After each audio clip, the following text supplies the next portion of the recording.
Hello guys, welcome to my channel and new video. आशा करती हूँ कि आप सब ठीक होंगे। तो चलो अब बिना किसी देरी के करते हैं वीडियो को स्टार्ट। और इसमें आज हम पढ़ेंगे कॉग्नोसी का chapter 2, various system of classification of crew drugs. Crew drugs क्या होते हैं? यानी कच्चा पदार्थ, रॉ मटेरियल्स। ठीक है। क्रू ड्रग्स को 6 पार्ट में क्लासिफाइड किया जाता है। अब वो 6 पार्ट देख लेते हैं कौन कौन से हैं। Alphabetical classification, taxonomical classification, morphological classification, chemical classification, pharmacological classification, और 6 है इसका कीमो टेक्सोनोमिक क्लासिफिकेशन। तो अब देख लेते हैं इन 6 को हिंदी में भी क्या कहते हैं। अल्फ़ाबेटिकल क्लासिफिकेशन को कहते हैं वर्णमाला संबंधी वर्गीकरण, यानी अक्षर के हिसाब से उसे उसकी रो में रखना। नेक्स्ट है टेक्सोनोमिकल।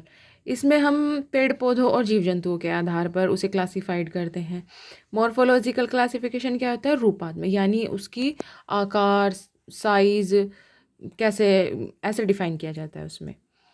केमिकल क्लासिफिकेशन यानी रासायनिक वर्गीकरण।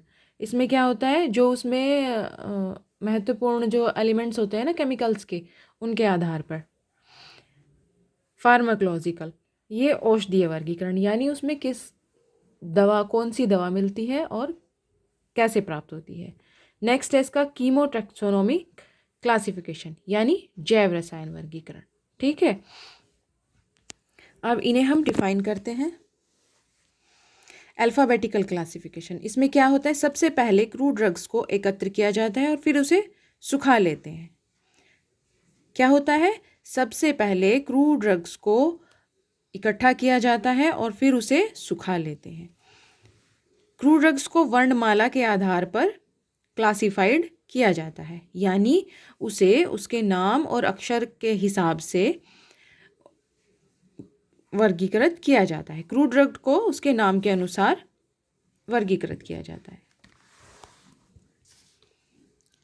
चाहे वह फिर किसी भी भाषा में हो। ठीक है, एग्जाम्पल के तौर पर देख लेते हैं। इंडियन फार्माकोपिया 1966 में क्या था, सबसे पहले इंग्लिश में थे सारे क्रू ड्रग्स। ठीक, फिर बाद में इंडियन फार्माकोपिया 1955 में लैटिन भाषा में रखे गए। क्या? Crew drugs. एग्जाम्पल देख लेते हैं, अकेशिया, बेंजोइन, सिनकोना और डेल। नेक्स्ट है टेक्सोनोमिकल क्लासिफिकेशन। इसमें क्रू ड्रग्स को जीव जंतु और पेड़ पौधों की प्रकृति के अनुसार क्लासिफाइड किया जाता है, यानी उसे वर्गीकृत किया जाता है। एग्जाम्पल में क्या होगा, जैसे कि उसकी जाति, फाइलम, क्रम, ऑर्डर, परिवार, वो किस फैमिली से है, पीढ़ी, उसकी जेनरेशन, जानेरा यानी प्रजाति, स्पीसीज, उपजाति, सब स्पीसीज। इसके आधार पर हम उसे क्लासिफाइड कर सकते हैं। मॉर्फोलॉजिकल क्लासिफिकेशन, इसमें पौधों और जीव जंतुओं के भागों के आधार पर उसे क्लासिफाइड किया जाता है, यानी उसे वर्गीकृत किया जाता है। यह 2 टाइप्स का होता है और 2 टाइप से किया जाता है, यानी ऑर्गेनाइज्ड और अनऑर्गेनाइज्ड। ऑर्गेनाइज्ड ड्रग्स क्या होते हैं, ये वो ड्रग्स होते हैं जिनकी आकृति एक समान रहती है और उनमें कोई भी बदलाव नहीं होता। जैसे कि एग्जाम्पल के तौर पर देख लीजिए, seeds, castor oil, leaves, senna leaves, bark, cinchona, wood, sandalwood, root, rauwolfia. अब अनऑर्गेनाइज्ड ड्रग कौन से होते हैं, इनकी एक समान शेप नहीं रहती, यानी इनकी आकृति एक समान नहीं रहती और ये चेंज होती रहती है। जैसे कि ड्राइड लीफ लेटेक्स, पेबिन, ड्राइड जूस, एलॉय, गम, गोएगम। इनकी आकृति सेम नहीं होती, वह समय के अनुसार चेंज होती रहती है। वह चेंज होती रहती है। केमिकल क्लासिफिकेशन, इसमें क्रूड ड्रग्स को उसकी रासायनिक प्रकृति के अनुसार वर्गीकृत किया जाता है, यानी उसमें कौन से केमिकल एलिमेंट्स पाए जाते हैं। जैसे कि एग्जाम्पल में देख लेते हैं, ग्लाइकोसाइड सेन्ना, एल्केलॉइड्स धतूरा, tannin Ashoka, volatiles oil clove.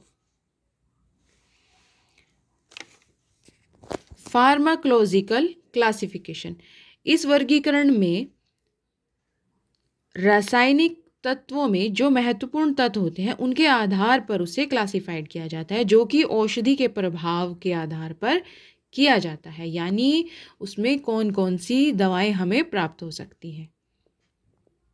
Example में देख लेते हैं, इसमें drug acting on respiratory system कौन कौन से होते हैं, एक्सप्रेटेंट, एंटी टिश्यू। नेक्स्ट देख लेते हैं, drug acting on cardiovascular system, anti hypertensive, क्या कार्डियोटोनिक और एंटी कैनवलर।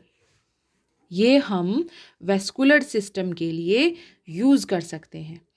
नेक्स्ट है कीमोटेक्सोनोमिकल क्लासिफिकेशन, इसमें क्रूड ड्रग्स को उसकी केमिकल एलिमेंट्स और उसकी प्रजाति और परिवार पीढ़ी आदि के आधार पर क्लासिफाइड किया जाता है, यानी उसके जो स्पीसीज़, सब स्पीसीज़, फैमिली वगैरह सब इसमें आते हैं कीमोटेक्सोनोमिकल क्लासिफिकेशन में। तो आशा करती हूँ कि आपको वीडियो अच्छा लगा होगा और समझ आया होगा। Thanks for watching. Please share, like and subscribe my channel. Thank you. Next video में मिलते हैं।